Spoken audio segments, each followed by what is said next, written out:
shooting in the sand is, yeah, something. It's like almost underwater. We were wearing masks, and we were, of course, wrapping ourselves.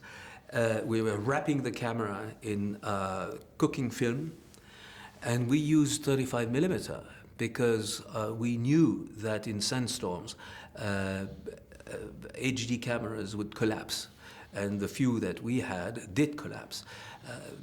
You know, it's the desert is something. It's very emotional, because it's like being on an ocean. The feeling of solitude is very impressive, and every day, like on the sea, you have a storm. And a storm sometimes so thick, so violent, that I remember one day I couldn't see the end of I couldn't see my hand. But it's the power also of those places, you know. One of the reasons I wanted to make this movie is I wanted to bring to screen that kind of experience. The beauty of that region. It's an unknown region. People don't go there for tourism, you know. They're a bit afraid of it. And on the contrary, I had the curiosity of seeing it by myself. And I must say that, you know, some of the country I visited before doing this movie are among the most beautiful places on earth, like Yemen, for instance, or Oman, or Jordan. They're absolutely extraordinary country with a very, very rich culture. So I said to myself, why is it that there is no movie made? I want to see one of those movies, as they were doing before. Therefore, this is what pushed me towards this region, researching, finding this novel through a friend, and here we are.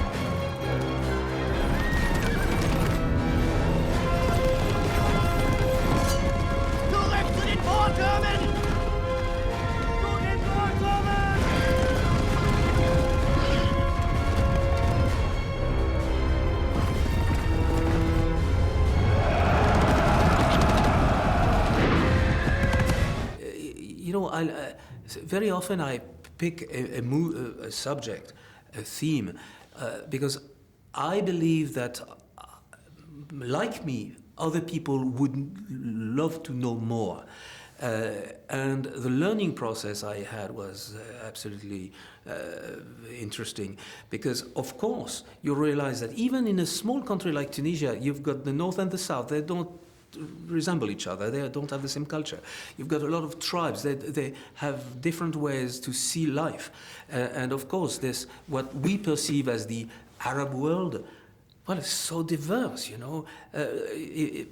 Jordan is so different from Yemen, and Yemen is so different from Morocco. Although they have a common theme, they've got a common religion, but they don't even speak the same sort of language.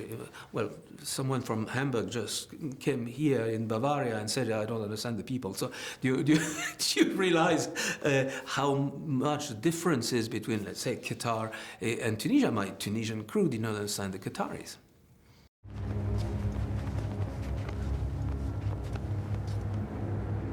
Hier sind meine Bedingungen. Ich will nur eure Freundschaft. Und meine Söhne. Na, als Versicherung in unser beider Interesse. Well, you know, the paradox is that it was phenomenal, because it was also a paradox to say it was so friendly.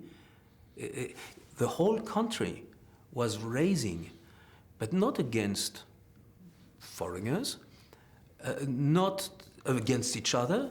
They were against a family that was raping and confiscating the wealth. So it was beautiful.